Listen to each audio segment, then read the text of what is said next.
My response is that President Trump set out to keep his word to the American people, that he would nominate once again a justice to the Supreme Court who would faithfully interpret the Constitution as written. And when you look at the extraordinary body of work, more than 300 opinions of Judge Brett Kavanaugh, you can see the kind of principled jurist who fits right in the model of a Justice Neil Gorsuch, a Justice Antonin Scalia. And I think as people across the country who share the president's vision for the court come to see this good man and see that strong record, that they'll come to the same conclusion. In 2006, Brett Kavanaugh testified that Roe versus Wade is settled law. You campaigned extensively on the notion that Roe versus Wade should be consigned to the ash heap of history.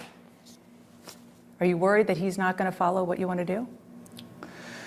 Well, Dana, as you know, I'm pro-life. I don't apologize for it.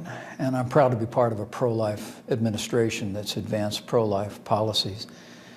But what I can assure you is that what the president was looking for here was a nominee who will respect the Constitution as written, who will faithfully uphold the Constitution in all of his interpretations of the law. Do you still want Roe versus Wade to be overturned?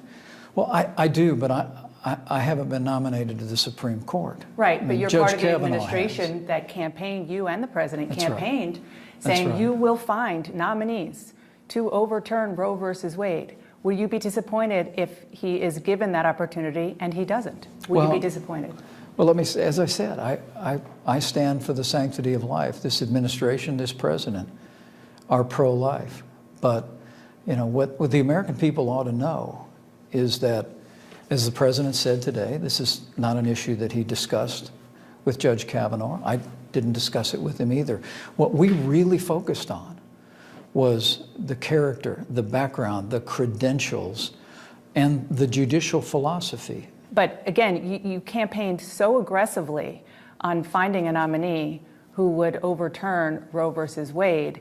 Do you feel confident? Can you assure the people who voted for you on that notion that this is the man who will do that? Well, what I can assure people that voted for us is that this will continue to be a pro-life administration. From early in this administration, President Trump has taken decisive steps to advance pro-life values at home and frankly in foreign aid around the world. But what I can also assure people is that the president believes that the proper consideration for a nominee to the court is not about litmus tests. I mean, frankly, we've seen enough of litmus tests over the decades. What we don't want is to have people go to the courts with a specific objective or policy criteria. We want people to go that respect the Constitution as written, will not legislate from the bench. Right. And President Trump and I are absolutely convinced that Judge Kavanaugh is exactly the kind of jurist that the American people in the majority want to see on the court. The president did say that he wanted a litmus test, but let's move on to something else that's going on, and that is at the southern border. It looks like your administration is probably going to miss a court deadline of today to reunite all children under the age of 5 with their parents. If you are going to separate families, isn't it your responsibility as the leader of the government, isn't it the administration's responsibility to figure out how to get them back together? Yes, and we've been working very diligently in that regard. I think 102 children that were separated from adults. Of that number, as of today's deadline, I believe we will have reunited 54 of those children. But that means that over 50 children under the age of 5, you have children, I have a child, are not with their parents. Yeah. Is that acceptable? Well, it's not necessarily the case.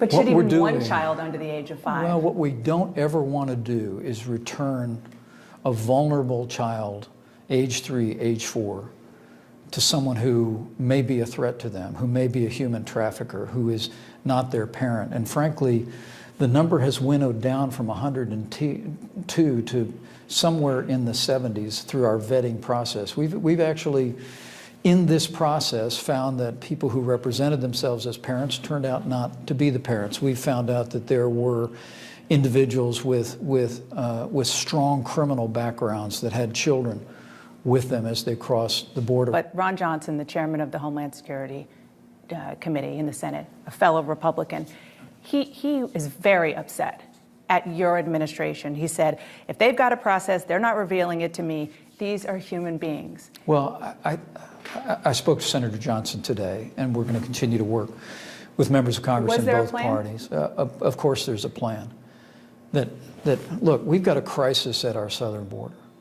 And when people come into this country illegally, as was the case under the Obama administration, at times when we prosecute people for entering our country illegally, they're separated from their children for a period of time. Those children are dispatched to relatives or to foster care, and we know where they are, and there's a plan to reunite them. But we want to do it in a way that's very careful and very thoughtful. But again, let's not forget, I was in Central America last week, meeting with the presidents of El Salvador and Guatemala and Honduras. And I said to them, this exodus must end. The president, before leaving on his trip abroad today, said he can't answer whether Vladimir Putin is a friend or a foe. What do you think? President Trump has met with President Putin before, but the meeting in Helsinki will be an opportunity for the president to sit down and I think evaluate the leader of Russia in a fresh way. Look, we've got real challenges across the Middle East. Russia is involved on behalf of the Assad regime in Syria. We have troops in harm's way.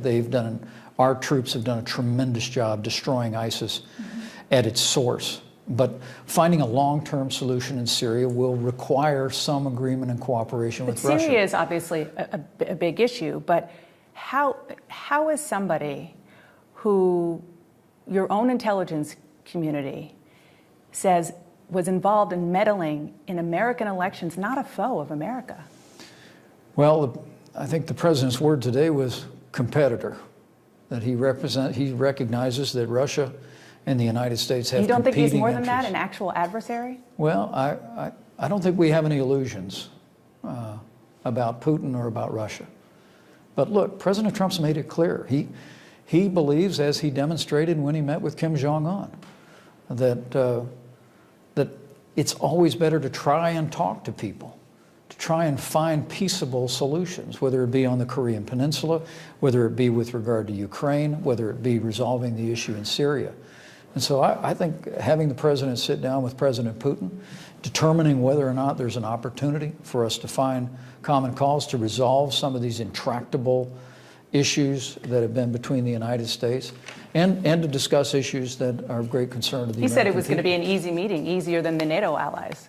Well, look, the president's going to deliver a message when he arrives in Brussels, that it's time for our NATO allies to live up to the commitments that they made.